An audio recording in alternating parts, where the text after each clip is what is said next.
I'm Jeff Groh, and this is Differential Equations, Exam2Review. On problem 1a, we have y double prime minus 7y prime plus 12y equals 0. The solution process is quite simple. To solve this problem, we first write down the characteristic equation. You should know how to solve all quadratic equations. You might be surprised to learn how many of my differential equations students fail to solve simple quadratic equations. Make sure you check and double check your factoring or use of the quadratic formula. Students goof up on both of those. In this case, the factors of 12 that will work for us to get 7 in the middle are 3 and 4. They're both minus because this is plus and this is minus. So lambda minus 3, lambda minus 4.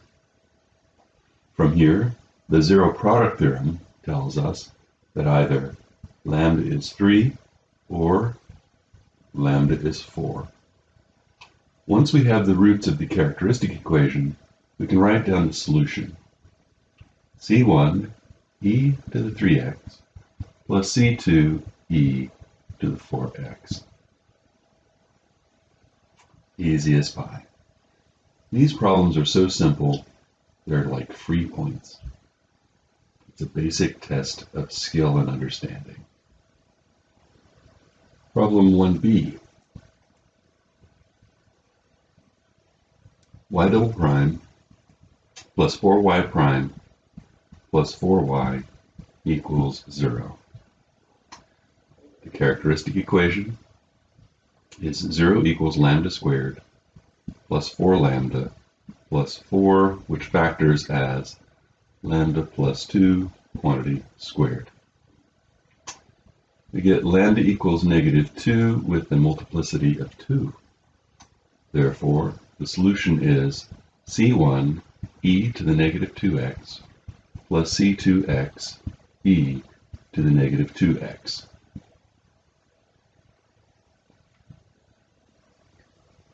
On problem 1c, we have y double prime minus 6y prime plus 13y equals 0. The characteristic equation is 0 equals lambda squared minus 6 lambda plus 13.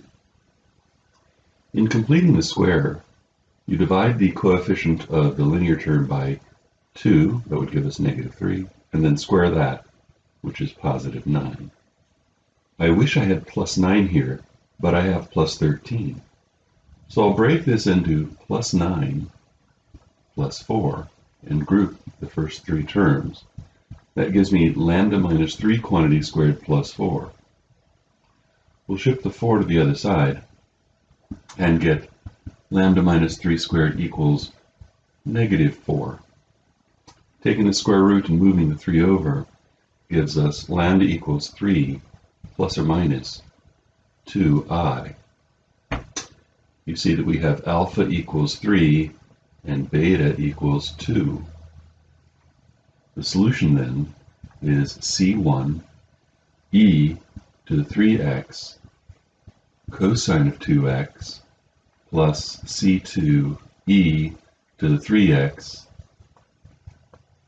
sine of 2x. On problem 2, I ask you to solve a non-homogeneous equation using the method of undetermined coefficients. In particular, I give you y double prime minus 7y prime plus 12y equals 9x squared plus 6x minus 5. You'll notice that I've already given you the solution to the corresponding homogeneous equation in problem 1a. So you should already write down, without further work on the exam, that the homogeneous solution is C1 e to the 3x plus c2 e to the 4x. Now, the particular solution should be some quadratic, ax squared plus bx plus c, which implies that the derivative is 2ax plus b, and second derivative is 2a. Plugging all of this into the differential equation, we have 2a minus 7 times 2ax plus b plus 12 times ax squared plus bx plus c equals 9x squared plus 6x minus 5. Combining like terms on the left-hand side yields 12ax squared, that's the only x squared term on this side, plus we'll have 12b minus 14a times x, and those are the only x terms. And then we have the constants, which are 2a minus 7b and then plus 12c. All of that must equal the right-hand side, which is 9x squared plus 6x minus 5. From here, we need merely equate coefficients, because two polynomials are equal if and only if corresponding coefficients are equal. This gives us 12a equals 9, or a is 3/4. Put that in a little bucket here. We also get negative 14a plus 12b is equal to 6. We can divide through by 2 and make a substitution of 3/4 n for a.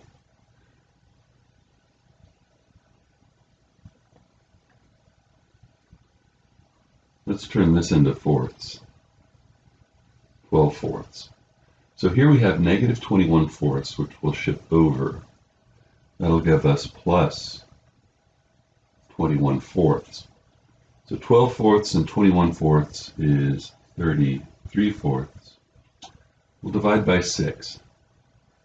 We'll have b is 33/4 times 1/6. Reduce first to get 11/8. We'll have b is 11/8. We also have 2a minus 7b plus 12c is equal to negative 5. You can see that we can reduce this, but it's not going to help because we have eighths. Everything's going to have to be converted to eighths. So it's not going to be 6/4 or even 3/2. We're going to convert this to 12/8. Here we have 77/8. And this is going to be converted to eighths as well, negative 48. So we'll move everybody to one side. We'll have 12c. First of all, these convert to negative 65/8,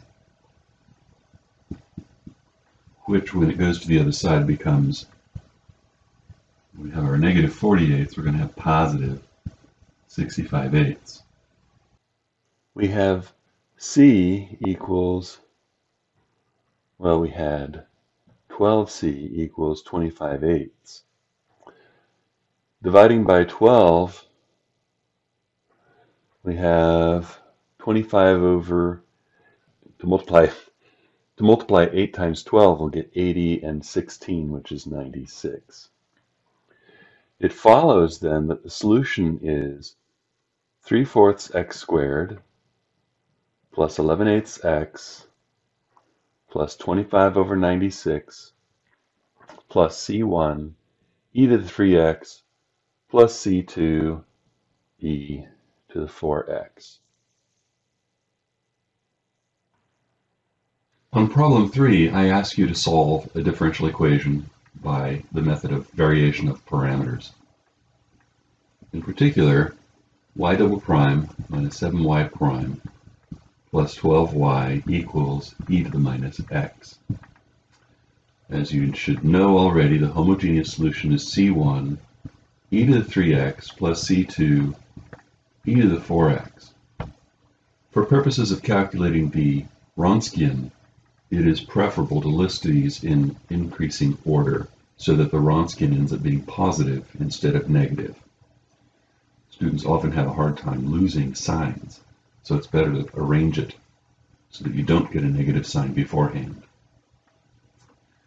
The Wronskian is going to be e to the 3x, e to the 4x, and then the derivatives 3e to the 3x, 4e to the 4x.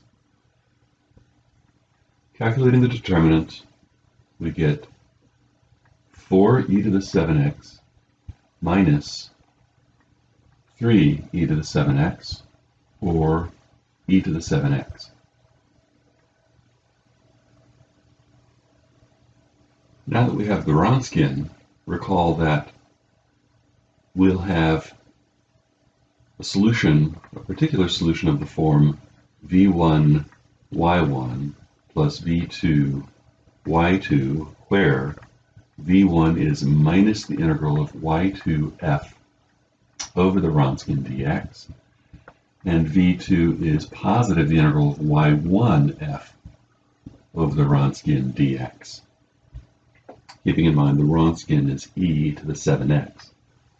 We have v1 is minus the integral y2, which is e to the 4x, times f, which is e to the minus x, divided by the Wronskian, which is e to the 7x. Combining the exponents, we add the exponents in the numerator and we subtract the exponent in the denominator.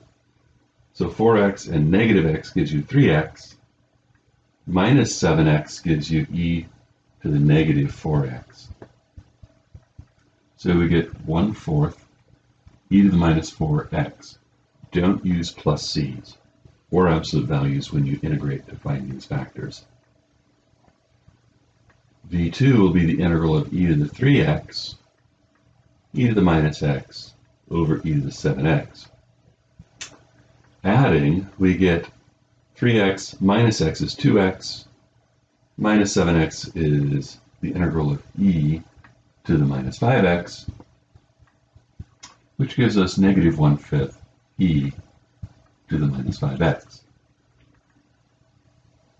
The particular solution is then v1, which is 1/4 e to the minus 4x, times y1, which is e to the 3x, plus v2, that's negative 1/5 e to the minus 5x, times y2, which is e to the 4x. Notice that here we have e to the negative x, and here we also have e to the negative x. So this is going to be e to the negative x times 1/4 minus 1/5.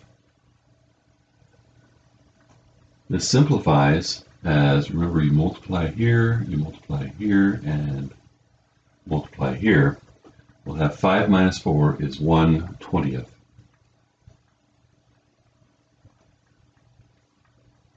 It follows then that the solution, which is the particular solution plus the homogeneous solution, is 1/20 e to the minus x plus c1 e to the 3x plus c2 e to the 4x.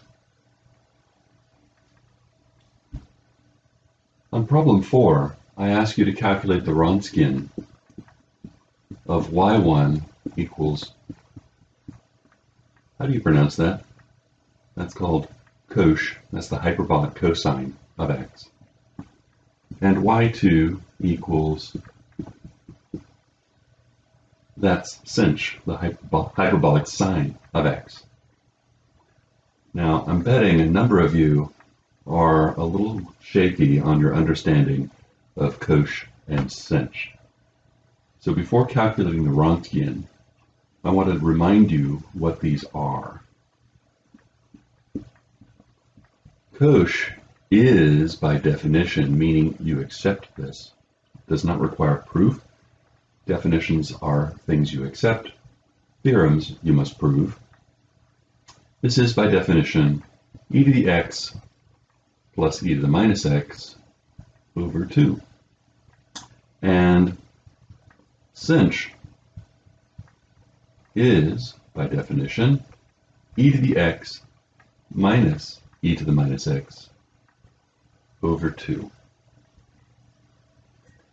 There are some things that you should know about these two functions. First of all, the derivative of cosh, when you take the derivative of e to the x, you get e to the x.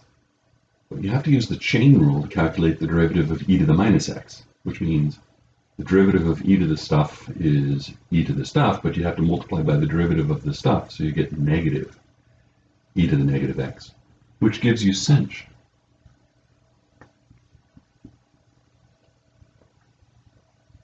The derivative of sinh,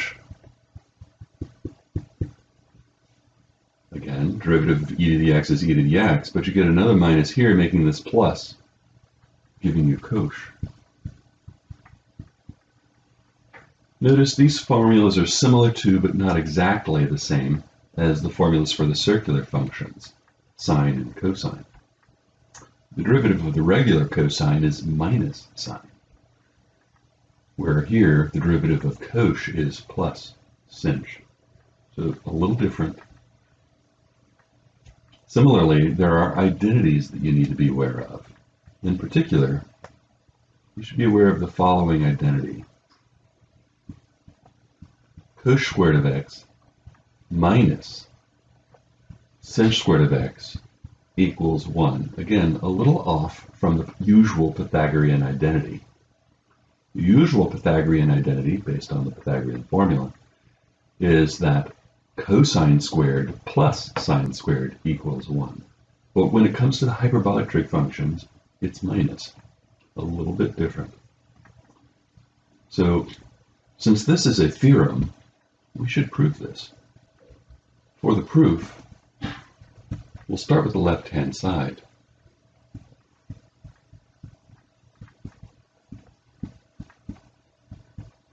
Now, cosh squared is e to the x plus e to the minus x over 2. We'll square that. And subtract the square of e to the x minus e to the minus x over 2. There's really nothing to do but appeal to the definition, since that's all we have. Both of these will have a denominator of 1/4 after we square. When we square these, we'll have a denominator of 4. I'll factor that out. When we FOIL out the numerators, e to the x times e to the x, you add the exponents, gives you e to the 2x.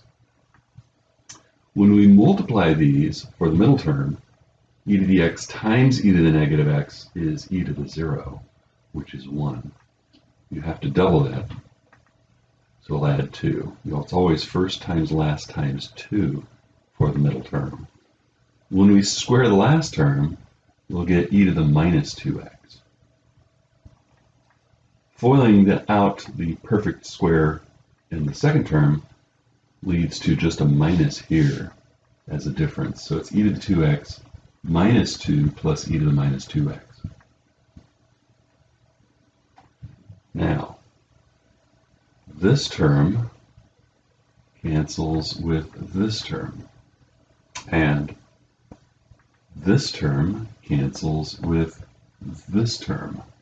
What's left is 2 minus negative 2. 2 minus negative 2 is positive 4. Times 1/4 is 1, and that's the end of the proof. We now calculate the Wronskian.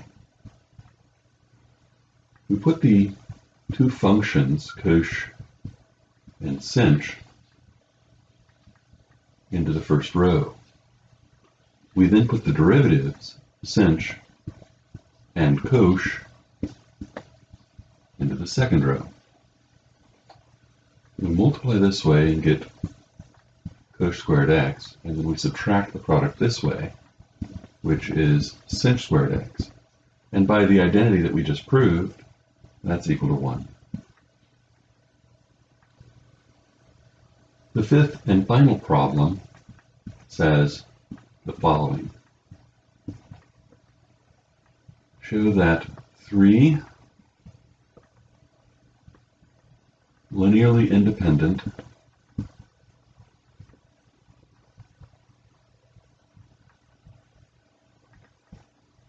solutions to the differential equation y triple prime plus p of x y double prime plus q of x y prime plus r of x y equals 0 cannot have a common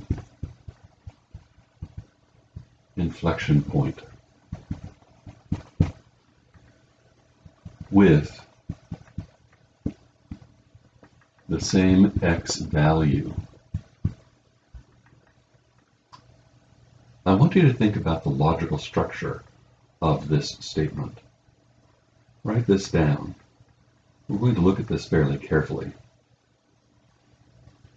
The statement of this problem basically says that if the solutions are linearly independent, then no common inflection point. This statement is in the form, statement A implies statement B.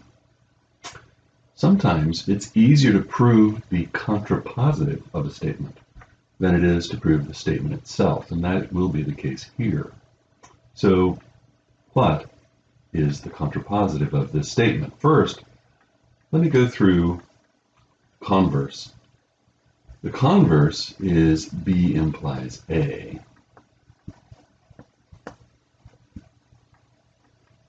Suppose that A is the statement, I am in Paris, and B is the statement, I am in France. Then A implies B would be, if I am in Paris, then I am in France. Let's suppose that is a true theorem. The converse would be, if I am in France, then I am in Paris. That is not true. A theorem and its converse are not always equivalent. They're not always the same. However, not B implies not A is the contrapositive.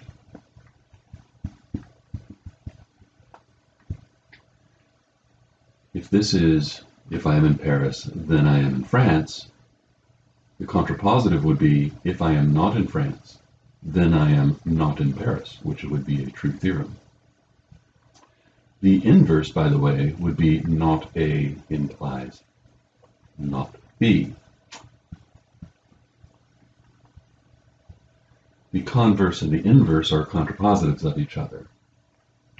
It's possible to prove, and in course in mathematical logic we do prove this, a theorem and its contrapositive are logically equivalent. So if you've proved one, you've automatically proved the other. The contrapositive states if we have a common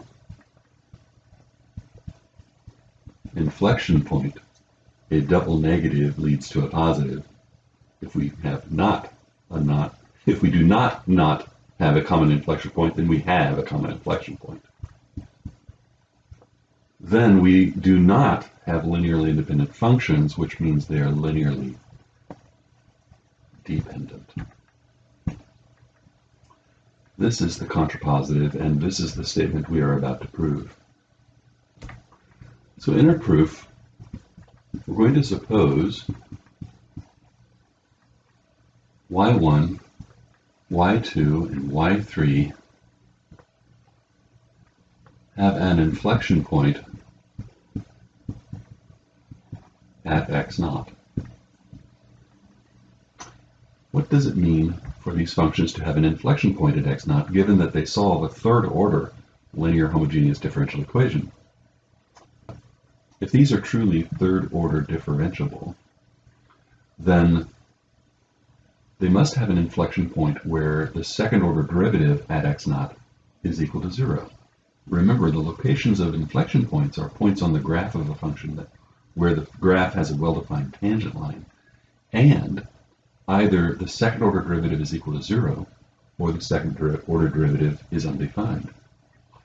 The second-order derivative must be defined because these are 3 times differentiable. Therefore, we deduce that y1 double prime at x0 equals y2 double prime at x0 equals y3 double prime at x0 equals 0.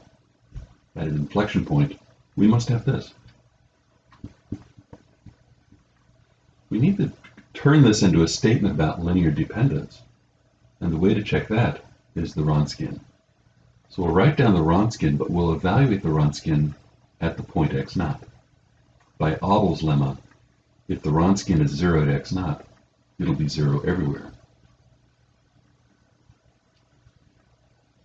So this will be y1 at x0, y2 at x0, y3 at x0, y1 prime at x0, y2 prime at x0, y3 prime at x0, and now the salient point.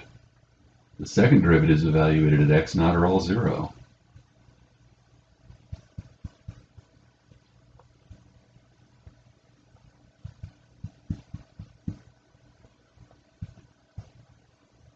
Anytime you have an entire row of zeros in a determinant, that implies that the whole determinant is 0.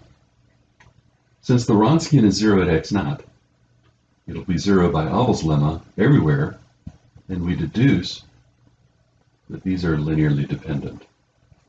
And that ends the proof.